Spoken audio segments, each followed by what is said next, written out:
आपको मालूम होना चाहिए कि एक लंबे समय से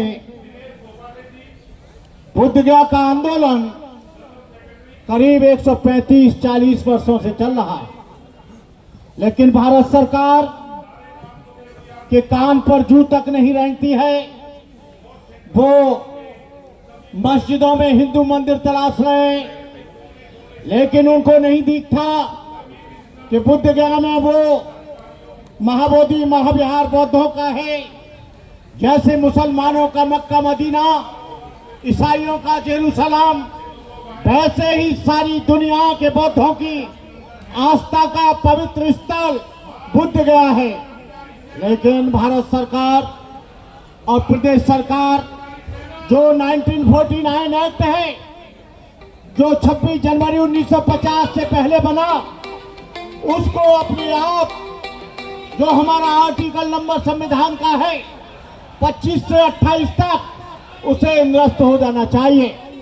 लेकिन ये दकियानुसी लोग जो नहीं चाहते कि बौद्धों का विकास हो, वो नहीं चाहते कि बुद्धों की उन्नति हो, ये लोग एक लंबे समय से उस पर बैठे हैं।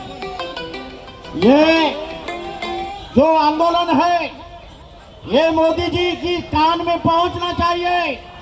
हे मोदी जी, तुमको शर्म आनी चाहिए कि जब आप विदेश जाते हो, जापान जाते हो, थाईलैंड जाते हो, सिंगापुर, तो तुम कहते हो मैं बुद्ध देश से आया हूं।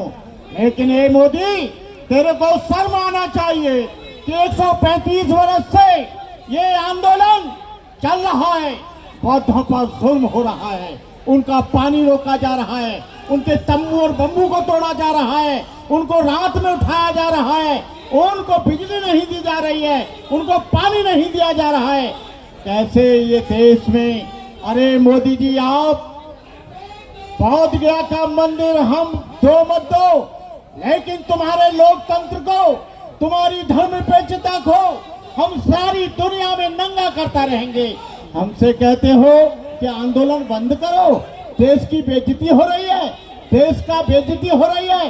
अरे बेइज्जती हो रही है तो बेशर्मो, अरे बौद्धों के बुद्ध विहार को क्यों नहीं दे देते, बौद्धों के हाथ में क्यों नहीं सौंप देते? वो इसलिए नहीं सौंपना चाहते क्योंकि वहां पर 100 करोड़ से ज्यादा वहां पर पूरे दुनिया के बौद्धों का छड़ावा आता है और उससे ये मौज मस्ती करते हैं, उससे अपना ऐशो आराम करते हैं। यदि बौद्धों को ये बुद्ध गया का बुद्ध विहार मिल जाएगा तो हम बहुत से हॉस्पिटल खोल सकते हैं, बौद्ध भिक्षुओं के लिए ट्रेनिंग सेंटर खोल सकते हैं, बहुत से स्कूल खोल सकते हैं, गरीब मजलूमों की मदद कर सकते हैं। लेकिन उनको पता है, अरे मोदी जी, ये 1992 वाला आंदोलन नहीं रहा, ये आंदोलन अब सारी दुनिया में फैल गया है। ये आंदोलन लेह लद्दाख में फैल गया है, जो चाइना के बॉर्डर को पार करते हैं। ये आसाम, मिजोरम, मेघालय, त्रिपुरा और नागालैंड, जहां से सरहदें लगती हैं, जो वहां पर आपको बांग्लादेश की सरहद लगती है, बर्मा की सरहद लगती है, थाईलैंड की सरहद लगती है। आपको बता दें कि आपने यदि हम लोगों को ये बुद्ध विहार नहीं सौंपा तो आप हमारी शांति की ज्यादा परीक्षा मत लेना। हम इस देश में जब ये आंधी और तूफान भड़केगा, जब इसकी आग बढ़ेगी, तो मोदी जी आपके पास कोई फायर ब्रिगेड ऐसी नहीं है जो इस आग को बुझा सके। बाबा साहब अम्बेडकर ने हम लोगों को ये शक्ति दी है। बाबा साहब अम्बेडकर ना होते तो आज हम बौद्ध ना होते, बौद्ध ना होते, बौद्धों की संख्या दिन प्रतिदिन इस देश में बढ़ती जा रही है। वो भगवान बुद्ध का पवित्र स्थल, भगवान बुद्ध को तुम मामूली मत समझो। जब विदेश से कोई आता है, अमेरिका से आता है, जर्मन से आता है, फ्रांस से आता है, लंदन से आता है, चेकोस्लोवाकिया से आता है, रूस से आता है, बेईमानो, तुम भगवान बुद्ध की मूर्ति उनके हाथ में देते हो, लेकिन इस बुद्ध विहार को स्वतंत्र नहीं होने देते हो। तुम बुद्ध देश से आए हो ये बताते हो। भगवान बुद्ध का संपूर्ण जीवन दया, करुणा, मैत्री, प्रेम, अहिंसा, बंधत्व, समदृष्टि और समता से भरपूर था। बहुत से लोग कहते हैं कि आकाश लामा इसको चला रहा है। अरे कोई भी चलाए, हमारे सामने एक ही लक्ष्य है, महाबोधि महाविहार मुक्त होना चाहिए।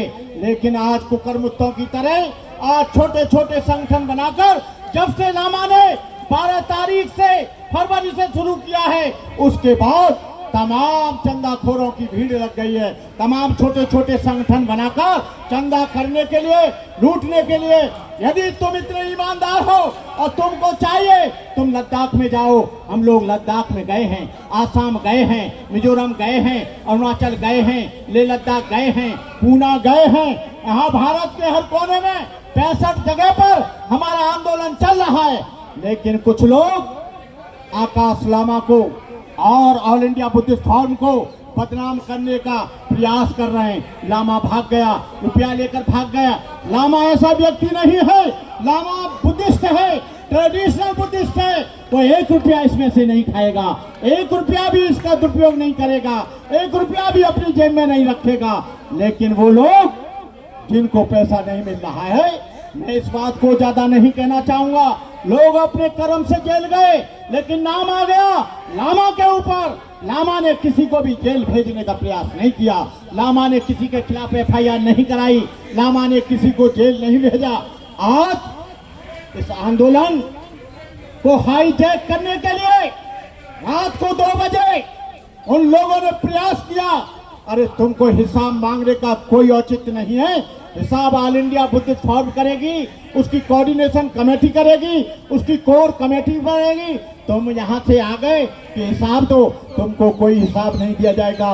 बहनों और भाइयों, विनय रतन जी और हमारे धर्मप्रकाश भारती जी, राजाराम आनंद जी, आप सब लोग जो आए हैं, नोएडा से आए हैं, देश के विभिन्न क्षेत्रों से आए, सारी बस्तियों से आए, आप लोगों से निवेदन है कि इस आंदोलन को अच्छी तरह से चलाते रहें, ताकि महाबोधि महाविहार मुक्त हो और हम लोगों के हाथ में आए। आप लोग इस आंदोलन को मजबूत करने के लिए आप लोगों का बड़ा सहारा है। अगर आपने अभी तक सनराइज समाचार को सब्सक्राइब नहीं किया है तो सनराइज समाचार को सब्सक्राइब कीजिए और बेल आइकन को भी दबा दीजिए, ताकि आप हमारे आने वाली वीडियो का नोटिफिकेशन सबसे पहले पा सकें।